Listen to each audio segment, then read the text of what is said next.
பஷீர் எழுதிட்டு இருக்கிறார். எத்தனை நாள் அவர் அப்படி உட்கார்ந்து இருந்தாருன்னு அவருக்கே நினைப்பில்ல. 2 நாளா 3 நாளான்னு. திடீர்னு அவருக்கு பசிக்குது.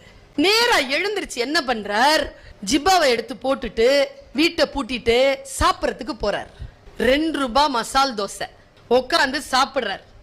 சாப்பிட்டு முடிச்சிட்டு தண்ணி குடிச்சிட்டு கை அலம்பிட்டு நேரா கல்லாப்பெட்டியில வந்து நின்னு ஜிப்பால கை போடுறாரு. பர்ச காணும். காணும். வீட்டுல விட்டுட்டு வந்துட்டேன் நான் தெரியல. கல்லால உட்கார்ந்து இருக்கிற முதலாளி கிட்ட சொல்றார், அப்பா எடுத்து போட்ட ஞாபகம் இருக்கு, இப்ப பாக்குறேன் இல்ல, நான் சாப்பிட்ட 2 ரூபாய், நான் போய் அந்த காசை கொண்டு வந்துடுறேனே அப்படின்னு இவர் சொல்ல, அந்த கல்லால உட்கார்ந்து இருந்தவன் அவமானமாக ஒரு பார்வையை பார்த்து உறக்க சிரித்து, எத்தனை பேருடா இப்படி கிளம்பி இருக்கீங்கன்னு கேட்கிறான். மனசு பதறுது அவருக்கு. அசிங்கமா இல்ல?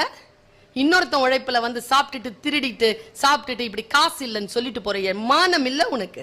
இப்படி திட்டுறான்.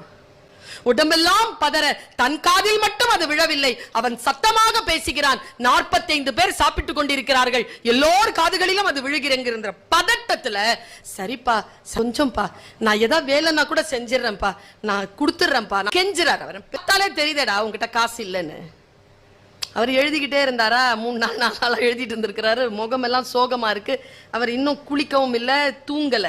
அந்த கல்லாப்பெட்டிக்காரன் சொல்றான், சட்டையை கழட்டுடா. திரும்பி பார்க்கிறார், 45 பேரும் வேடிக்கை பார்த்துட்டு இருக்காங்க. இவர் மனசுல சொல்லிக்கிறார், உங்களுக்காகத்தானே எழுதுகிறேன், 2 ரூபாய் கொடுக்கறதுக்கு உங்கள யாரும் இல்லையா? அதுக்கு வாயிலிருந்து வார்த்தை வரவில்லை. அவர்களை வேடிக்கை பார்த்து விட்டு சட்டையை கழட்டுறார். அதை அப்படியே கல்லாப்பெட்டியில போடுறான். போய் காசு எடுத்துட்டு வரதுக்கு மட்டும் எனக்கு அனுமதி கொடு. மானத்தோட போயிருவியாடா நீ, வேட்டியை கழட்டுடான்றான். அவர் பதறி கண்ணெல்லாம் கலங்க அந்த வேஷ்டியை அவிழ்க்கிறதுக்காக போய் கையா வைக்கிறார். சார் எங்க இருந்தோ ஒரு குரல், சார் வேஷ்டியெல்லாம் அவுக்காத சார். நேரம் ஒருத்தன் உள்ள என்ட்ரி.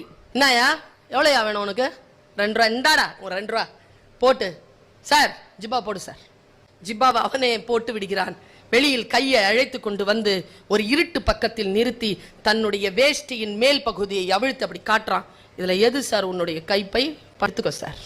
அவர் எழுதுறார், நான் பார்த்தேன், அதில் என் கைப்பை இல்லை, இதுல என் பணப்பை இல்லப்பா என்று நான் சொன்னேன். அவன் வேஷ்டியை மடித்து கட்டிக்கொண்டு முதுகை தட்டி கொண்டு பத்திரமா வீட்டுக்கு போ சார் அப்படி என்று சொல்லிவிட்டு அவன் இருட்டில் கரைந்தான். நான் அவனையே பார்த்து கொண்டிருந்தேன். ஏதோ மறந்து விட்டேனே. என் மானத்தை காப்பாற்றி அவன் பெயரை நான் கேட்டிருக்க வேண்டும். நான் எழுத்தாளன் இல்லையா? பெயரை நான் பதிவு செய்ய வேண்டுமே. ஐயோ, அவன் போனால் என்ன, அவனுக்கு 2 பெயர்கள் தான் இருந்திருக்க வாய்ப்புண்டு.